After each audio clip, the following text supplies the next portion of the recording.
इधर मध्य प्रदेश में राज्यसभा चुनाव की तारीखों के ऐलान के साथ ही सियासी गणित भी तेज हो गया है।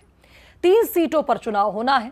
2 सीटें बीजेपी के खाते में जाती लगभग तय मानी जा रही है, लेकिन असली मुकाबला तीसरी सीट पर होगा, जो कागजों में कांग्रेस की तो नजर आ रही है, लेकिन सियासी जमीन पर आसान बिल्कुल नहीं है। सवाल बड़ा है, कांग्रेस अपनी सीट बचाएगी कैसे? देखिए खास रिपोर्ट। मध्य प्रदेश में राज्यसभा की 3 सीटों के लिए 18 जून को वोटिंग होनी है। बीजेपी के केंद्रीय मंत्री जॉर्ज कुरियन, सांसद सुमेर सिंह सोलंकी और कांग्रेस के दिग्विजय सिंह का कार्यकाल खत्म हो रहा है। विधानसभा का गणित देखें तो तस्वीर पहली नजर में साफ दिखती है।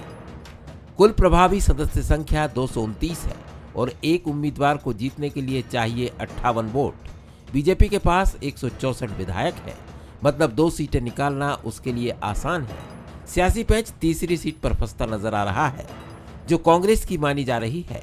कांग्रेस के पास संख्या बल के हिसाब से 64 विधायक हैं, लेकिन कोर्ट केस और दल बदल विवाद के कारण पार्टी की प्रभावी ताकत करीब 62 वोट तक सिमटती दिख रही है। यही वजह है कि कांग्रेस की सबसे बड़ी चुनौती अब बीजेपी नहीं, उसका अपना कुनबा बनता दिख रहा है। पार्टी को डर है कि अगर जरा सी भी क्रॉस वोटिंग हुई या कुछ विधायक लाइन से हटे तो राज्यसभा की एकमात्र संभावित सीट भी हाथ से निकल सकती है।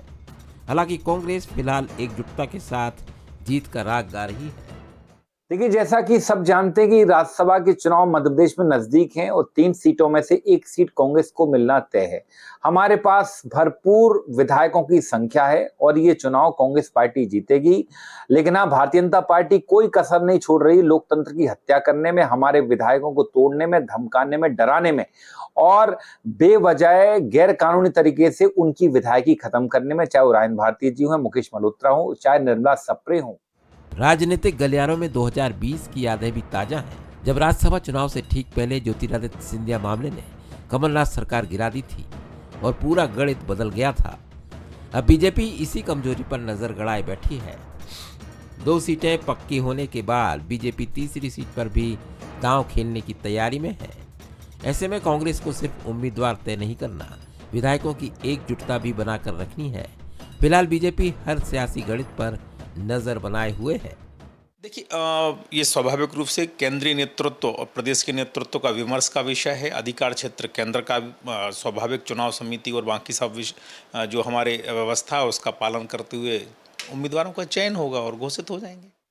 मध्य प्रदेश की राज्यसभा रेस में कांग्रेस के सामने सवाल उम्मीदवार का नहीं, मैनेजमेंट का है। अगर कांग्रेस अपने 62 वोट सुरक्षित रख लेती है, क्रॉस वोटिंग रोक लेती है और विधायकों को एकजुट बनाए रखती है तो तीसरी सीट उसकी झोली में जा सकती है।